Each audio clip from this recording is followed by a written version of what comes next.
আসসালামু আলাইকুম ভিউয়ার্স, রিজভিজ ওয়ার্ল্ডে আপনাদেরকে স্বাগত জানাই। তো ভিউয়ার্স, আমি অনেকদিন পর আবার আমার চ্যানেলে উপস্থিত হলাম। খুব একটা সময় পাই না কোনো ব্লগ করার বা আপলোড করার। আজকে হঠাৎ করে ফেললাম। এটা একটু এক্সেপশনাল একটা ভিডিও। সেটা হলো, এটা কোনো ট্রাভেল বা ফুড ব্লগ না, এটা আমার ছেলের স্কুলের একটা প্রোগ্রাম। সেখানে আমি গিয়েছিলাম, ছেলের প্যারেন্ট হিসাবে আমাকে উপস্থিত থাকতে হয়েছিল। আমিও তার সঙ্গে গিয়েছিলাম। সেটা হলো, তাদের স্কুল থেকে আজকে ব্যবস্থা ছিল শিক্ষা সফরের। আর এটা হলো ঢাকার যে বিজয় সরণিতে বাংলাদেশ সামরিক জাদুঘর রয়েছে, সেখানে তাদেরকে শিক্ষা সফর, তাদেরকে শিক্ষামূলক একটা ভ্রমণ আর কি সেটা। আর এই প্রোগ্রামটি শুরু হয়েছিল সকাল 9:30, বাস স্কুলের সামনে থেকে ছেড়ে দিবে। তো আমরা 9টার ভিতরে পৌঁছে গিয়েছিলাম। তো একে একে সব স্টুডেন্টরা তাদের বিভিন্ন ক্লাস থেকে টিচাররা, ক্লাস টিচার যারা আছেন তারা নামিয়ে নিয়ে আসছে নিচে। সেখানে 3টা বাস নেওয়া হয়েছে, 1, 2, 3 নাম্বার করে। সেখানে বিভিন্ন ক্লাস ওয়ারি টিচাররা থাকবে এবং সেখানে স্টুডেন্টরা উঠবে। তো সঙ্গেই থাকুন, দেখতে থাকুন আমাদের আজকের ভিডিওটা। আশা করি ভালোই লাগবে।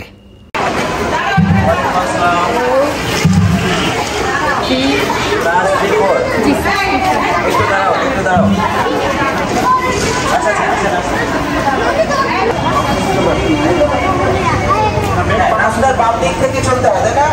রাস্তায় কিভাবে চলতে হয়? বাম দিকে আর ফুটপাথ দিয়ে হাঁটতে হয়, তাই না? এখন আমাদের তো ফুটপাথ নাই, আমরা একটু যতটুকু সম্ভব আমরা বাম দিক দিয়ে আস্তে আস্তে আসবো। আসো আসো, মিসকে ফলো করো। একজন মিস সামনে থাকে, ওদের সামনে থাকে, সামনে যান, সামনে যান, যাও বাবা, সামনে আগে লাইন ধরে যাও, লাইন ধরে যাও।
যাত্রাপথে বাসের মধ্যে কেউ গ্লাসের বাইরে, জানালার বাইরে হাত দেবে না, কোনো ময়লা টয়লা বাইরে ফেলবে না। এখানে পলিথিনের দেওয়া আছে, ব্যাগ দেওয়া আছে, কেটে যাবে, ঠিক আছে? সাবধানে, মাথা বের করবে না জানালা দিয়ে, ঠিক আছে? আল্লাহ ভরসা। সবাই মিলে বলো,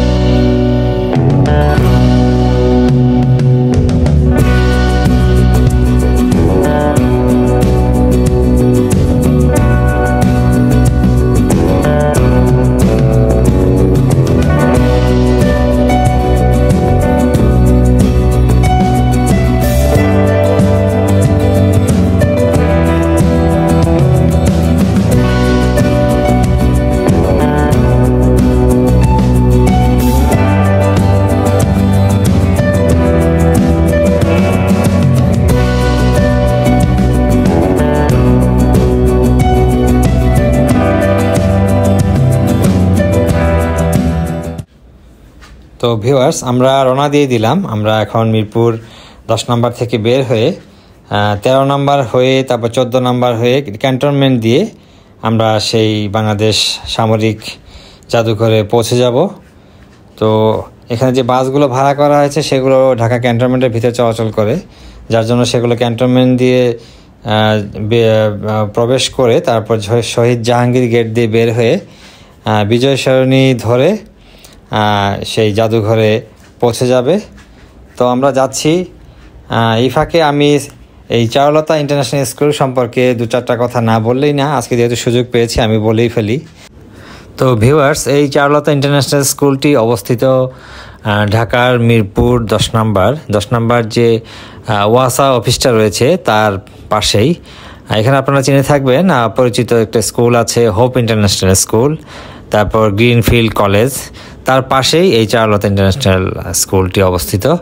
দুজন ঘনিষ্ঠ বন্ধুর সমন্বয়ে এই স্কুলটি প্রতিষ্ঠিত হয়েছে এবং আজকের এই চারুলতা ইন্টারন্যাশনাল স্কুলের এই পর্যায়ে আসার জন্য দুজনের যে অক্লান্ত পরিশ্রম, সেটা আমি 2019 সাল থেকে স্কুলের সঙ্গে জড়িত। আমার ছেলেকে ভর্তি করিয়েছি, তখন থেকে আমি বিভিন্ন কিছু সঙ্গে আমি অ্যাটাচড, আমি জানি।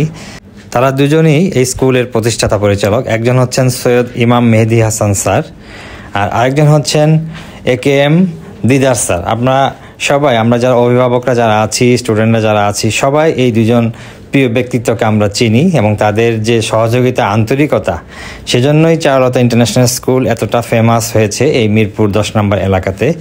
আপনারা অনেকেই স্কুল সম্পর্কে জেনে থাকবেন, অনেকের যাদের বাচ্চারা পড়ে এবং রিলেটিভ যারা এখানে পড়েছে বা পড়ছে, আপনারা স্কুল সম্পর্কে অবগত আছেন। আমি ব্যক্তিগতভাবে আমার ছেলেকে স্কুলে পড়িয়ে আমি খুবই স্যাটিসফাইড। আমি স্কুলের উত্তরোত্তর উন্নতি কামনা করি। ভবিষ্যতে স্কুলটি আরও নাম করবে এই ঢাকা শহরে, এটা আমার বিশ্বাস। তো ভিউয়ার্স, আমরা দেখতে থাকি, আমরা অলরেডি যাচ্ছি, তো সঙ্গেই থাকুন, দেখতে থাকুন।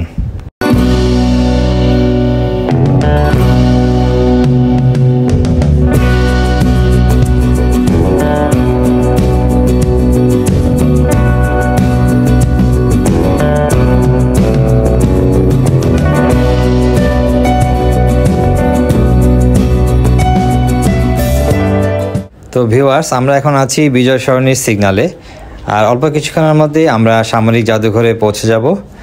তারপর আপনাদের সঙ্গে আমরা পরবর্তীতে আমরা কি সেখানে ভিজিট করলাম সেগুলো শেয়ার করব। আমাদের সঙ্গেই থাকুন।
আগাও।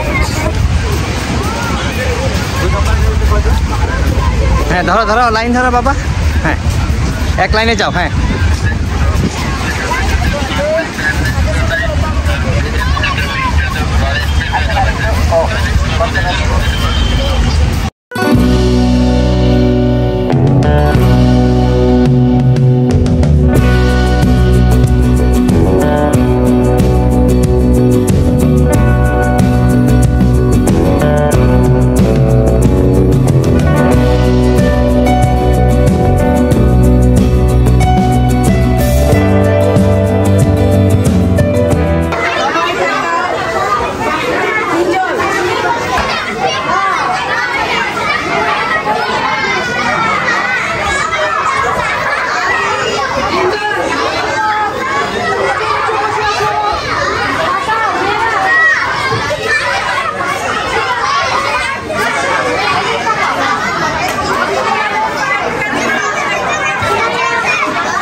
ভিউয়ার্স, আমি আপনাদেরকে একটা গুরুত্বপূর্ণ মেসেজ শেয়ার করি। সেটা হলো এই সামরিক জাদুঘরের ভিতরে অনলি ঢোকার সময় আপনাকে বলে দিবে সেখানকার যারা ইনচার্জ বা কোঅর্ডিনেট করে যে অনলি ছবি ওঠানো যাবে, কোনো ভিডিও করা যাবে না। তো আমি তারপরেও কিছু স্কুলের একটা ব্লগ তৈরি করব, যেহেতু স্কুলের টিচারদেরকে শেয়ার করব, সেজন্য আমি কিছু ভিডিও করেছি ফাঁকে ফাঁকে।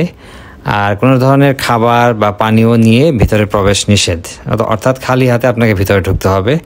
তো এটা আপনারা মাথায় রাখবেন আর কি। যদিও ভিতরে আপনি ঘোরাঘুরি করার পরে আপনি জরুরি ড্রিঙ্কিং ওয়াটার পাবেন বা ওয়াশরুম আছে, রেস্টুরেন্টও আছে একটা ফ্লোরে, তারপরে আপনাকে এই রেস্ট্রিকশনটা মেনটেন করতে হবে।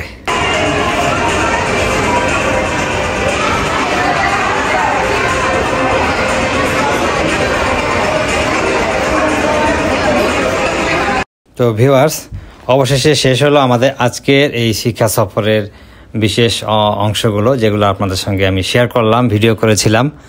আজকের এই শিক্ষা সফর অনুষ্ঠানটি এত সুন্দরভাবে পরিচালিত হয়েছে, খুবই সিস্টেমেটিকভাবে। বিশেষ করে দিদার স্যার নিজে আমাদের সঙ্গে থেকে যেভাবে স্টুডেন্টদের, টিচারদেরকে গাইড করে, কোঅর্ডিনেট করে পুরোটা শিক্ষা সফর প্রোগ্রাম পরিচালনা করেছেন, এটা মানে আমি না আসলে বুঝতেই পারতাম না, এতটাই সুন্দর, চমৎকার।